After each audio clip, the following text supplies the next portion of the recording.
Hello साथियों, welcome to my YouTube channel. आज हम क्या करेंगे, एनसीईआरटी क्लास 12th फिजिक्स का जो मोस्ट टारगेटेड क्वेश्चन रहता है वो रहता है अवतल गोलीय पृष्ठ द्वारा प्रकाश का अपवर्तन का सूत्र। भाई बहुत ज़्यादा इम्पोर्टेंट है और ये बार बार पेपर में आजकल ट्रेंड में चल रहा है। ठीक है, तो अवतल के द्वारा पूछ लेता है या तो उत्तल के द्वारा पूछ लेता है। तो इस वीडियो में हम अवतल के लिए करा देंगे और इसके जस्ट अगले वाले वीडियो में हम उत्तल के लिए करा देंगे। ठीक है, तो अब ध्यान से आप इसको समझिएगा, समय आपका बर्बाद नहीं करते हैं क्योंकि आपका जो समय है वो बहुत ही ज़्यादा महत्वपूर्ण है। इसलिए आपके समय को ना बर्बाद करते हुए हम वीडियो को स्टार्ट करते हैं। ध्यान से समझिएगा। यहाँ से मान लेते हैं कि माना जेड जेड डैश एक क्या है, अवतल पृष्ठ है। ये क्या है, एक अवतल पृष्ठ है। ठीक है, अवतल का मतलब होता है गहरा भाग। तो ये देखो, इसका जो है गहरा भाग है। उत्तल का मतलब होता है उभरा हुआ भाग। ठीक है, तो अब इसमें क्या है कि माना जेड जेड डैश, थोड़ा सा आपको लिखना है, ज़्यादा इसमें नहीं लिखना होता है। ठीक है, ज़्यादा लिखने की कोई ज़रूरत नहीं होती है। तो माना जेड जेड डैश एक अवतल पृष्ठ है जिसका ध्रुव पी है। ठीक है, फिर इसके बाद लिखना इसके ध्रुव से कितनी दूरी पर, यू दूरी पर। तो यू जो है लेफ्ट की वैल्यू को हम निगेटिव डालते हैं। तो इसके ध्रुव से यू दूरी पर कोई बिंदु वस्तु ओ रखी है जिसका जिस अब ओ से क्या चलेंगी, प्रकाश की किरणें, तो जिसका प्रतिबिंब इस पृष्ठ के द्वारा आई पर बनता है। तो इमेज है ना, तो ध्रुव से पी आई तक की दूरी को हम इमेज बनी है तो इसको हम वी से दर्शाएंगे। किससे दर्शाएंगे, वी से। ठीक है, और इसको हम दर्शा देंगे, किससे दर्शा देंगे मेरे भाई, तो इसको दर्शा देंगे आर से। लेफ्ट मतलब जो है इसके ध्रुव से लेफ्ट की चीज़ों को निगेटिव से मापते हैं।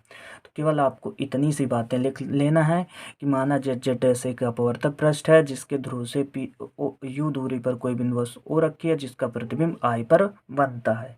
बस इतनी सी चीज़ आपको लिखना है। फिगर हम थोड़ा सा आपको समझाते हैं क्योंकि अगर फिगर आप समझ जाओगे तो हम नहीं कहते हैं कि आप इसको छोड़ के आने वाले हो। तो ध्यानपूर्वक इसके फिगर को समझिए। तो यहाँ से कोई किरण, हमने ये किरण गई है, ध्यान समझना। किरण का जो वास्तविक मार्ग है वो सीधे चला जाना चाहिए था। ठीक है ना, लेकिन इसके अंदर क्या होता है, कांच। जब कोई किरण विरल माध्यम से सघन माध्यम में जाती है तो अभिलंब की ओर झुक जाती है। एक ट्रिक दें कि वी से कहाँ पर जा रही, सा यानी विष। और तुमको कोई जहर देगा तो तुम क्या हो जाओगे, झुकोगे कि नहीं झुकोगे, तो झुकना पड़ेगा। समझ में आ रही बात। तो ये अभिलंब, अब रही बात तो अभिलंब क्या होगा, अभिलंब की ओर तो झुक जाएगी, तो अभिलंब क्या होगा। एक प्रमेय कक्षा 10 में पढ़ी होगी कि कोई वृत्त होता है, उसकी अगर हम त्रिज्या खींच देते हैं और त्रिज्या ही स्पर्श रेखा पर क्या होती है, लंब होती है। तो ये एम को हम स्पर्श बिंदु मान लिए और स्पर्श बिंदु को मान करके हमने यहाँ पर क्या खींच दिया है, एक त्रिज्या खींच दिया। तो यही जो त्रिज्या है यही लंब होगी। अब ये जो किरण है, ध्यान से समझिएगा, यहाँ से थोड़ा सा अब जाना इसे चाहिए था लेकिन अभिलंब की ओर झुक गए। तो अभिलंब और ये कौन सा कोण होगा तुम्हारा, ये अभिलंब हुआ डॉट वाला, और ये जो रेड वाला है ये आपतित किरण हुई। अभिलंब हुआ, ध्यान समझिए। तो ये वाला क्या है, तुम्हारा अभिलंब है, और ये कौन सी किरण है, आपतित किरण है। सॉरी, ये अभिलंब है, ये अपवर्तित किरण है। तो बीच में कौन सा कोण बनेगा, अपवर्तन कोण। इसका अपवर्तन हुआ है ना, तो ये अपवर्तन कोण बनेगा।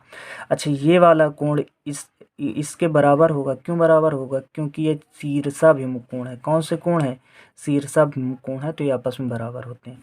और एक बात ये समझ लीजिए कि ये आई है, तो ये क्यों आई है, क्योंकि ये है तुम्हारी आपतित किरण, ये है अभिलंब, तो बीच में कोण बनता है आपतन कोण। तो उम्मीद है इतनी बात आप समझ गए होंगे। अब इसका डेरिवेशन जो है बहुत आसान है, बहुत ही सरल है। तो इसके डेरिवेशन को समझते हैं। तो भाइयों, आपने कक्षा 10 में एक प्रमेय पढ़ी होगी, बहिष्कोण प्रमेय। बहिष्कोण प्रमेय का अर्थ क्या होता है कि जो बाहर वाला कोण होता है वो अंदर वाले कोणों के योग के बराबर होता है। ठीक है, तो आपको एक त्रिभुज दिख रहा होगा, ध्यान समझना। त्रिभुज एम ओ सी में, त्रिभुज एम ओ सी में, त्रिभुज एम ओ सी में बहिष्कोण प्रमेय से बहिष्कोण प्रमेय से।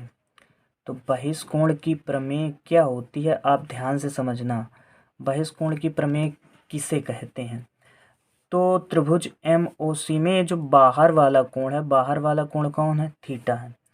तो ये अंदर वाले कोणों के योग के क्या होगा? बराबर होगा। अर्थात ये बाहर वाला कोण है, ये अंदर वाले कोणों के योग के बराबर होगा, अर्थात अल्फा प्लस का आई।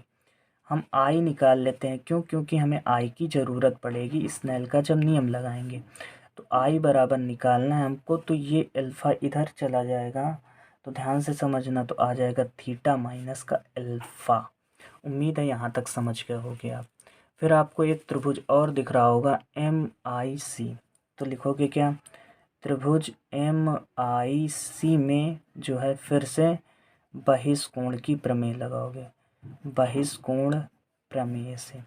तो बहिष्कोण की प्रमेय इसमें फिर से लगाओगे, तो बाहर कोण क्या बना है? थीटा। बाहर कोण क्या बना है? थीटा। थीटा, अब ये आर है ना, ये आर है, तो यहाँ पर ध्यान समझना, जो तुम्हारा थीटा बराबर होगा वो बीटा प्लस का आर के बराबर होगा। तो यहाँ से अगर मैं आर बराबर निकालूंगा तो क्या आ जाएगा? थीटा माइनस का बीटा आ जाएगा। यहाँ तक तो आपको कोई दिक्कत नहीं समझ में आई होगी। चलिएगा, अब यहाँ से हम थोड़ा सा डेरिवेशन की ओर मुड़ते हैं।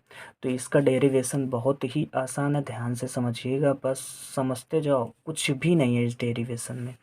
तो यहाँ पे लिखोगे स्नेल के नियम से, स्नेल के नियम से। तो स्नेल का नियम क्या होता है? स्नेल का नियम ये होता है कि साइन आई आपतन कोण की जा बटे अपवर्तन कोण की जा बराबर होता है तुम्हारा 1/2, यानी कि नियतांक होता है। अब 1/2 को तुम लिखोगे N2 अपॉन N1, पढ़ा होगा आपने। तो sine i upon sine r बराबर हम क्या लिख देंगे? N2 upon N1।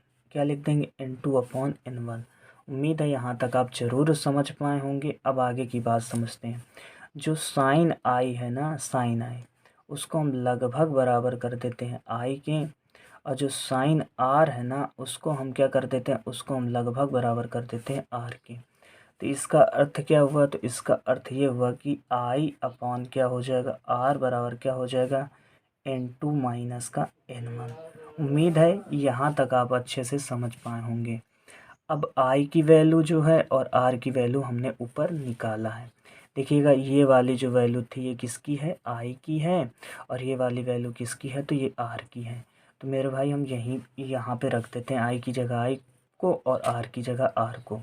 तो आई की वैल्यू आई है थीटा माइनस का अल्फ़ा, आर की वैल्यू क्या आई है?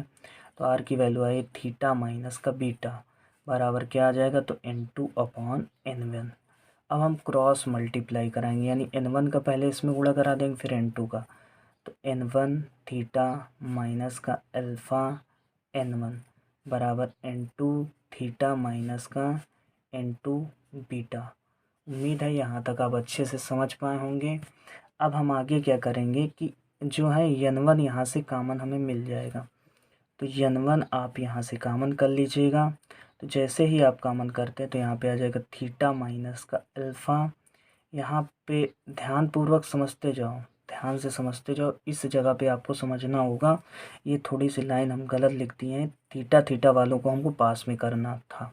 देखिएगा ध्यान से, इसके लिए हम माफ़ी चाहेंगे। आगे की बात समझिए। यहाँ पे क्या है? N1 थीटा है, ठीक है। यहाँ पे क्या है? N2 थीटा को इधर ले आओ तो माइनस प्लस की वैल्यू इधर आ जाएगी माइनस की, N2 थीटा बराबर यहाँ पर क्या आ जाएगा?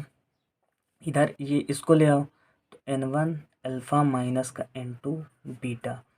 अब हम एक चीज़ आपको बता देते हैं कि थीटा अल्फ़ा और जो है तीनों के मान हमको निकालना होगा, तीनों के मान निकालना है।